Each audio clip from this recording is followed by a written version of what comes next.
I think you very nearly had a heart attack. Alcoholism.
The medicine cabinet is empty. Pity. She certainly had her priorities straight when she was packing.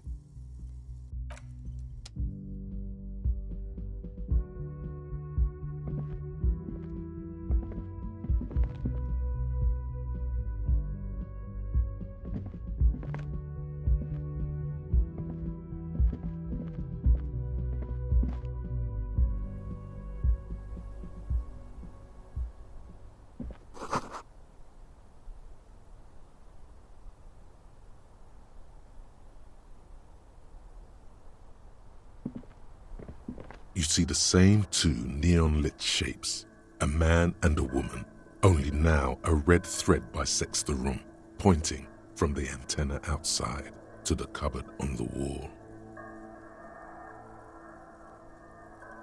This is ballistics. She's left a trajectory for us.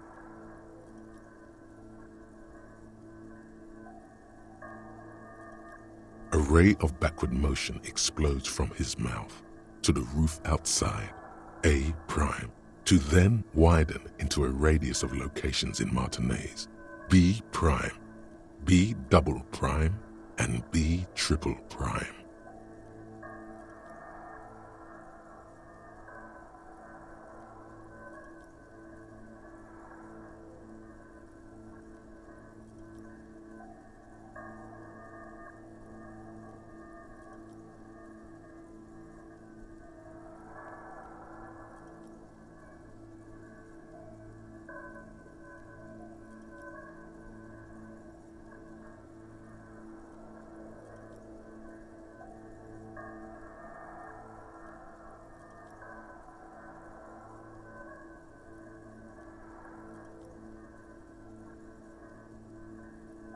It suggests the bullet came from the extreme upper quadrant of possible angles, from a point beyond the island in the bay.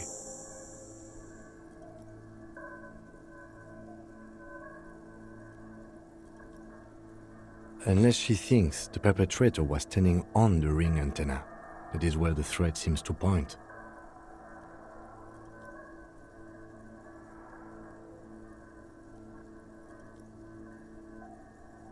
I remember. She was there that night. She would have known precisely where the bullet hole was in the glass. She had a long time to think about it after, standing on that. It also looks like there may be more to her skill set than we know. The question is, should we trust her?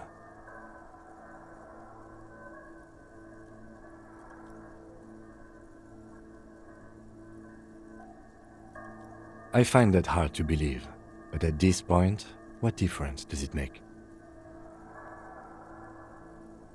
So it is. For a second he seems tired.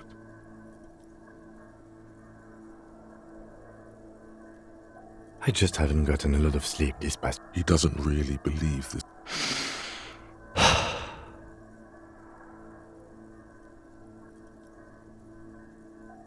The lead is flimsy. You might as well go around Martinez looking under every rock and talking to every person. But what else is there?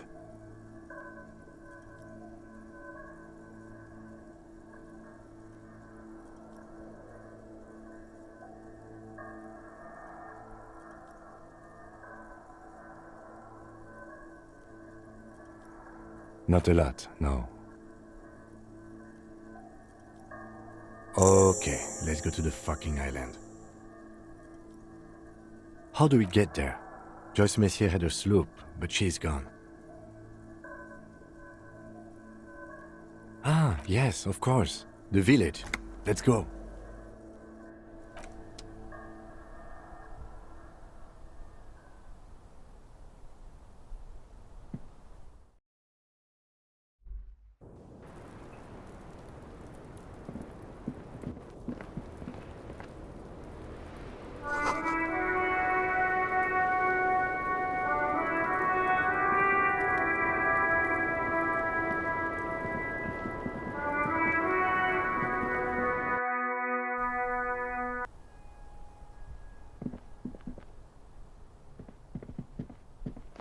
You clearly see Jackpot.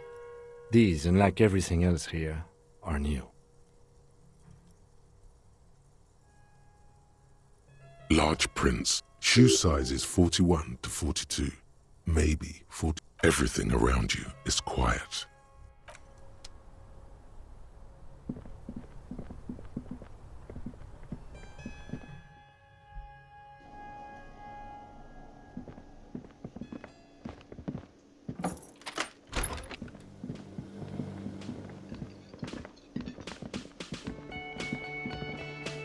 Seeing you approach, the bruised man raises. Crazy motherfucker. Whew. Didn't think you had that fury in you. But I guess I've misjudged a lot of people lately. That was one hell of a shot. Hell of a shot. The fucks did not expect that. But I guess what I'm trying to say here is, thank you for intervening, fellas. This is big. It's as big of a thank you as Titus Hardy can muster under any circumstances.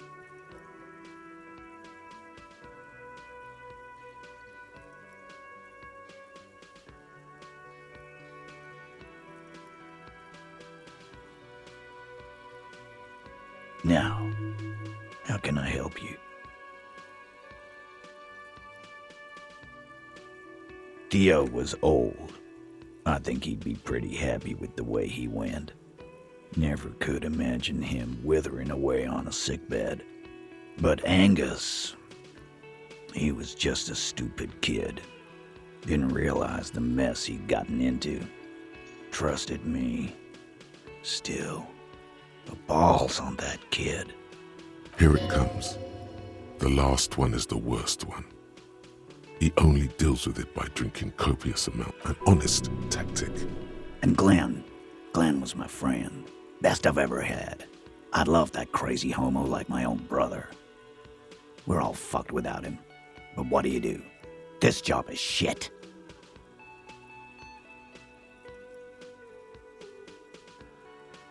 Dennis, that poor little rat is dead too. I always thought he'd run. He didn't like him. That only makes it worse.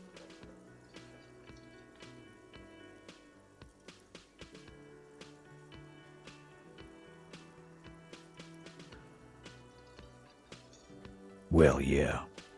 Memento Mori, right? Memento Mori, or remember that you must die, is a slogan various religious orders have thrown around since the dawn of mankind to emphasize the vanity of earthly life and the transient nature of all earthly pursuits. In essence, it means one should live virtuously in this life to live better in the after. It means you might die tomorrow, so live every day. Absolutely. Today, I'm going to get drunk, eat good food, and bed a good-looking girl. 'Cause tomorrow... Or you might die of a heart failure or syphilis. Hey, fuck you for ruining a beautiful idea. I guess I'll take a closer look at our union members. There's bound to be some ambitious fellows there who'd love nothing more than advancing. Might even ask Tibbs if he's tired of replacing Winters, and maybe wants to have some fun with his brother. Anyway, don't you worry.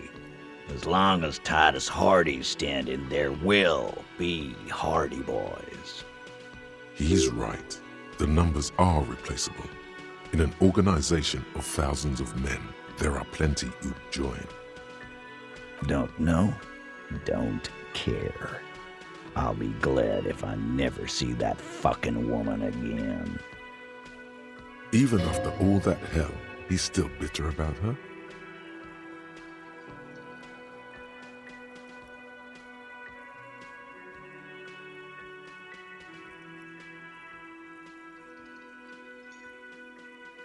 He shrugs and tries to look uninterested.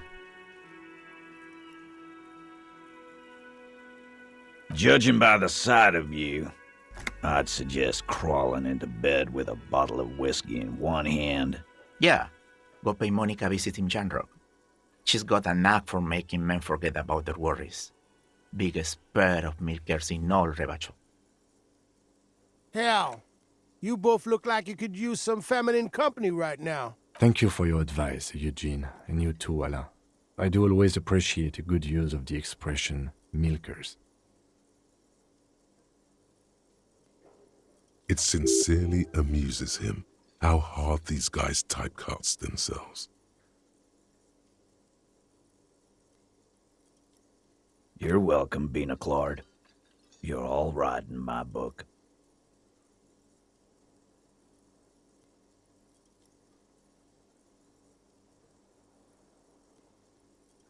Take care, coppers. You two look after yourselves now. Death passed on you today. Copo Loco. And normal cop, I guess. Good luck in Shamrock. Scars made the best tattoos, they say. Thanks for getting involved, guys. Not a lot of cops would step into that line of fire, but you did. And if you ever feel like the uniform is holding you back, I've got a few vacancies. You'd make one. And Titus Hardy himself would make a good officer. That man was born to lead. I will, Capo. That's a promise. Now scoot, 'cause the Hardy boys got some mourning and drinking to do. Take it easy on the drink. The danger has not passed. This town needs you on your feet. Good point, Bino Claude. We'll keep the vol under 12% tonight.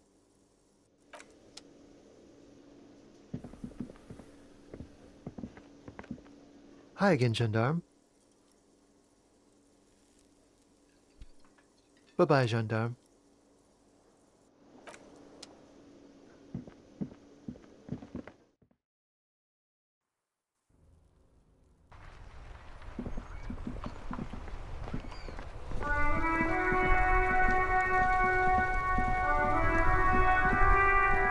The graffito has been painted over the traces of the fight that took place here. It smells of blood and heavy fuel. This was Cindy the Scar. The lieutenant crouches, touching the fuel oil with his finger. Looks like it, yes. This is still fresh. And blood. Heavy fuel oil. Isn't that flammable?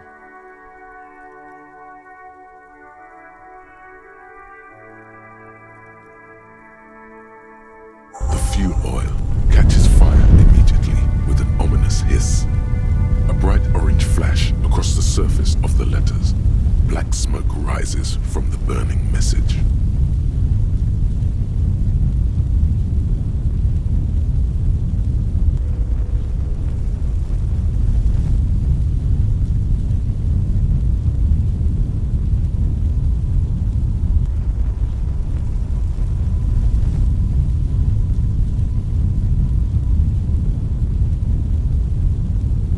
The lieutenant has taken a small step back. He looks at your face, illuminated. The flames warmed him too. Not at all in a... Let's go to that island. Slowly, the flames subside, the fuel burning out. The air still smells of mazout and springtime.